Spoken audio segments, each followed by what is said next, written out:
Salut la team, j'espère que vous allez bien. Aujourd'hui on se retrouve pour une petite vidéo pour parler de l'actu autour de Disney+, parce que malheureusement, et ça va faire mal et ça va énerver beaucoup de personnes, Disney+ a décidé, écoutez bien, de faire comme Netflix, de tout simplement supprimer le partage de compte. Donc dans cette vidéo, on va expliquer pourquoi Disney+ a pris cette décision un peu inattendue de faire comme Netflix, et on va un peu décrypter pourquoi Disney+ a décidé de faire ça.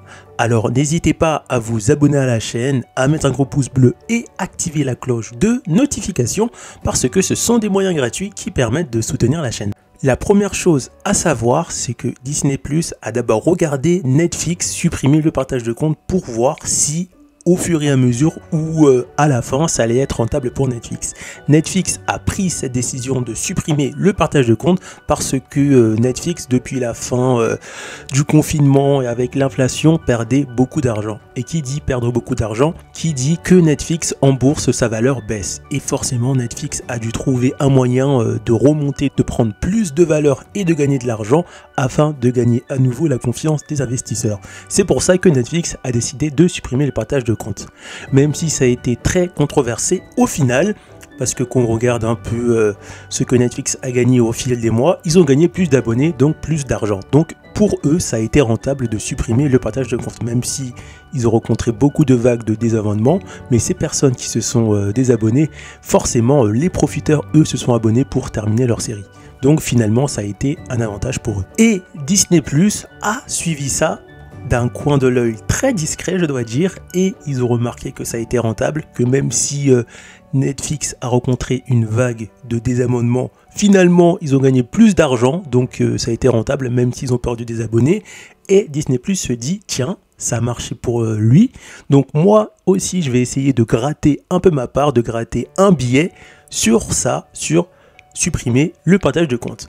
Et c'est pour ça que Disney+ a commencé à mettre ça en vigueur. Ce qu'il faut savoir, c'est que actuellement le partage de compte n'est plus disponible en Inde, parce qu'on va dire c'est un peu la terre, le pays où Disney+ a décidé de commencer à supprimer le partage de compte. Donc en Inde, on ne peut plus partager son compte. Et bien évidemment, tout comme Netflix avait commencé par supprimer d'abord le partage de compte ailleurs qu'en France pour voir comment les gens allaient réagir et voir si ça valait le coup de faire ça partout, Disney+ opte pour la même stratégie. Ils vont commencer par supprimer le partage de compte en Inde et en fonction des résultats, ils vont faire la même chose partout aux États-Unis et en Europe et forcément et inévitablement en France, dans notre pays. Donc ça, c'est quelque chose à prendre en considération, que ça va arriver forcément un jour ou l'autre en France. Je pense qu'avant décembre, on n'aura plus le partage de compte sur Disney+. Donc voilà, on arrive à la fin de cette vidéo. N'hésitez pas à me dire en commentaire ce que vous pensez de la vidéo. Si vous êtes d'accord que Disney+ suit la stratégie de Netflix pour engranger plus d'argent, dites-moi ce que vous en pensez de ça. Et n'hésitez pas à vous abonner pour soutenir la chaîne et mettre un petit pouce bleu si la vidéo t'a plu. Et bien sûr, on se retrouve pour une prochaine vidéo. A plus la team! Pour retrouver d'autres vidéos sur l'actualité high-tech, cliquez sur les barres du numérique. Après, vous êtes abonné bien sûr. Rendez-vous dans l'onglet playlist et là, cliquez sur la playlist actualité high-tech. Donc pour l'instant, on retrouve 11 vidéos, mais bien sûr, je remettrai cette playlist à jour dans la mesure du possible. A plus la team!